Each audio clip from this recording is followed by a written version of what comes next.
कंजूस सास। सूरजपुर नाम के गांव में एक किरण नाम का आदमी रहा करता था। 15 दिन पहले ही उसकी शादी उसके रिश्तेदार के लड़की रेशमा के साथ हो गई थी। किरण की माँ लक्ष्मी बहुत ही गुस्सैल स्वभाव के होने के कारण वो हर चीज में खोट निकाला करती थी। एक दिन रेशमा अपने कमरे में, अरे ओ बहू, सुनती हो? कब से आवाज लगा रही हूँ। जी माँ जी, आपने आवाज दी? हाँ, मैंने आवाज दी। मैंने कब से चाय मांगी थी। कहाँ है मेरी चाय? अरे माँ जी, ये लीजिए आपकी चाय। मैं अभी लेकर ही आ रही थी, तभी आपने आवाज लगा दी। लक्ष्मी को कभी भी कोई भी चीज अच्छी दिखाई नहीं देती थी, इसीलिए वो रेशमा से, अरे ये चाय तो बहुत ठंडी है, देखो तो जरा। ऐसा कहकर लक्ष्मी उसकी बहू की उंगली चाय में डुबा देती है। तभी रेशमा जोर से चिल्लाती है, हाय रे, मैं तो मर गई। कितनी गर्म है ये चाय। आपने ऐसा क्यों कहा कि चाय ठंडी है? अगली बार सास का कहा पहले मानोगी, और मैंने कहे किसी भी काम में देर नहीं होनी चाहिए, ये ध्यान में रखना। रेशमा वही खड़ी रहकर उसकी बातें सुन रही थी और रो रही थी। ठीक है माँ जी, अगली बार ऐसा नहीं होगा। ऐसा कहकर रेशमा वहां से चली जाती है, अपने काम करने में व्यस्त हो जाती है। तभी उसका पति किरण वहां आता है। अरे रेशमा, जल्दी मुझे नाश्ता दो, मुझे ऑफिस के लिए देर हो रही है। हाँ, हुआ ही है, मैं अब भी लाई। आप जरा बैठिए। रेशमा किरण को नाश्ता लेकर आती है तो उसकी उंगली पर किरण की नजर चली जाती है। अरे तुम्हारी उंगली को क्या हुआ है? इतनी कैसे जल गई? अरे वो चाय डालते डालते हाथ पर गिर गई, इसीलिए। अच्छा, इसको पट्टी लगा लो और मुझे टिफिन जल्दी दे दो, आज मुझे ऑफिस में बहुत काम है। अच्छा, मैं अभी लाई। ऐसा कहकर रेशमा किरण का टिफिन लेकर आती है और उसे देती है। किरण आज जल्दी में ऑफिस चला जाता है। आज रेशमा को घर का काम करके बाजार से सब्जी भी लानी थी और थोड़ा किराने का सामान भी लाना था, इसीलिए वो घर के काम जल्दी जल्दी में कर रही थी। तभी उसकी सास उसको आवाज लगाती है। आई माँ जी। रेशमा लक्ष्मी के कमरे में चली जाती है। तभी लक्ष्मी कुर्सी पर बैठकर उसे बातें करती है। जी माँ जी, आपने बुलाया?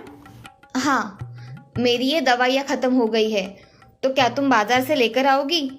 माँ जी, मैं मेरे काम हो जाने के बाद कुछ सामान लाने बाजार जाने वाली हूँ। आते समय आपकी दवाई भी लेती आऊंगी। हाँ चलेगा, ये लो दवाई के पैसे। माँ जी, मुझे बाजार के लिए और किराने के लिए भी थोड़े पैसे लगेंगे, तो आप मुझे अब भी दे देती तो अच्छा हो जाता। ये लो 500 रुपए, इसमें जो आए वो लेकर आना। अब जाओ यहाँ से। मगर माँ जी, महंगाई तो कितनी बढ़ गई है, इतने में तो कुछ नहीं होगा, मुझे और पैसे लगेंगे। मेरे पास इतने ही पैसे हैं, इससे ज्यादा नहीं मिलेंगे। मैं आती हूँ माँ जी। रेशमा बहुत दुखी होकर वहां से चली आती है और अपने काम करके बाजार चली जाती है। थोड़ी ही देर में वो सामान लेकर वापस चली आती है, मगर इस बार उसने मन में कुछ ठान कर ही कम ही सामान लाया था। जितने पैसे उसकी सास ने दिए थे उतने ही पैसे का सामान उसने लाया था। अब सास कुछ समय में, अरे बहू आ गई, मुझे मेरी दवाइयाँ दे दो। हाँ माँ जी, ये लीजिए आपकी दवाइयाँ। ऐसा कहकर रेशमा दवाइयाँ दे देती है और लाया हुआ सामान घर में रख देती है। तभी उसकी सास रेशमा से, बहू आज इतना ही सामान लेकर आई हो? हाँ माँ जी, 500 रुपये में तो इतना ही सामान आता है, बहुत लाना था, मगर जाने दो, इतना ही लाया। अच्छा अच्छा, खाना बना कर रखो, मैं बाहर टहलने जाती हूँ। जी माँ जी। ऐसा कहकर लक्ष्मी घर से बाहर चली जाती है और रेशमा घर में अकेली रहती है। तभी उसकी पड़ोसी शारदा उसके पास आती है। अरे रेशमा, घर में हो क्या? अरे आओ ना शारदा, बैठो। अरे मुझे ना 1 लीटर तेल का पाउच चाहिए था, कल परसों वापस कर दूंगी। ये लो, और मेरी सास को ये बात पता नहीं चलनी चाहिए, नहीं तो खामखा बखेड़ा खड़ा कर देगी। हाँ रेशमा, ये तो सही बात कही तुमने। तुम कैसे उस औरत के साथ रहती हो क्या पता, एक नंबर की कंजूस औरत है वो। जाने दो, मैं चलती हूँ। शारदा वहां से चली जाती है। अब अगले दिन रेशमा और लक्ष्मी दोनों ही घर में अकेले रहते हैं। तभी लक्ष्मी उसे आवाज लगाती है। अरे ओ बहू, जरा जल्दी आओ, मुझे मेरी एक दवाई नहीं दिख रही है। आई माँ जी। ऐसा कहकर रेशमा जल्दी जल्दी में उसके कमरे में चली जाती है और पैर फिसलकर गिर जाती है। जोर से कुछ आवाज आने की वजह से उसकी सास देखती है तो रेशमा जोर से चिल्लाते हुए जमीन पर पड़ी हुई दिखाई देती है। माँ जी मेरी कमर, बहुत दर्द हो रहा है। अरे ओ रेशमा की बच्ची, जरा संभल कर नहीं चल सकती?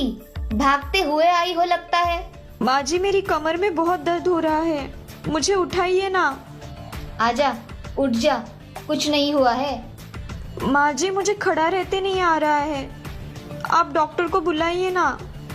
इसकी कोई जरूरत नहीं है, कुछ नहीं हुआ है।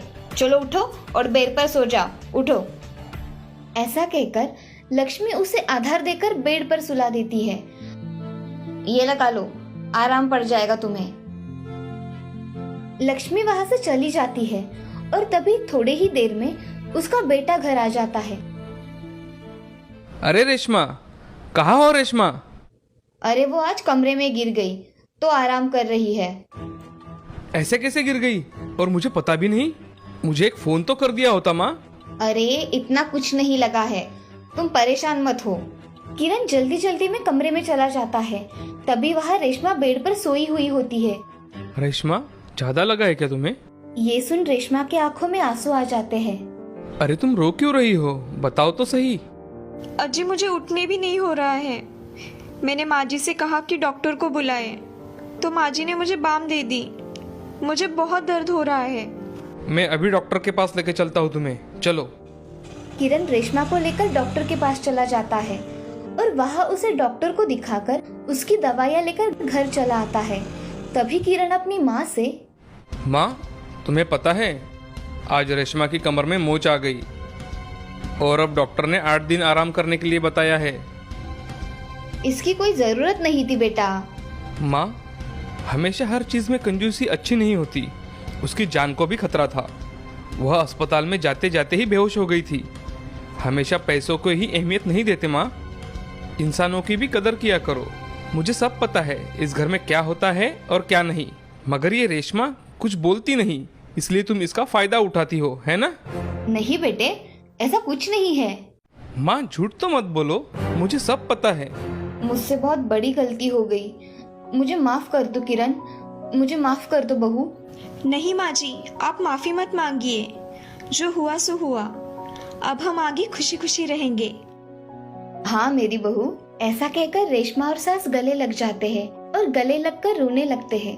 अब वो तीनों खुशी खुशी अपना जीवन व्यतीत करते हैं। इस कहानी से हमें ये सीख मिलती है कि हमेशा अच्छे कर्म करना चाहिए। अच्छे कर्मों का फल हमेशा अच्छा ही होता है। वो कहते हैं ना, कर भला तो हो भला।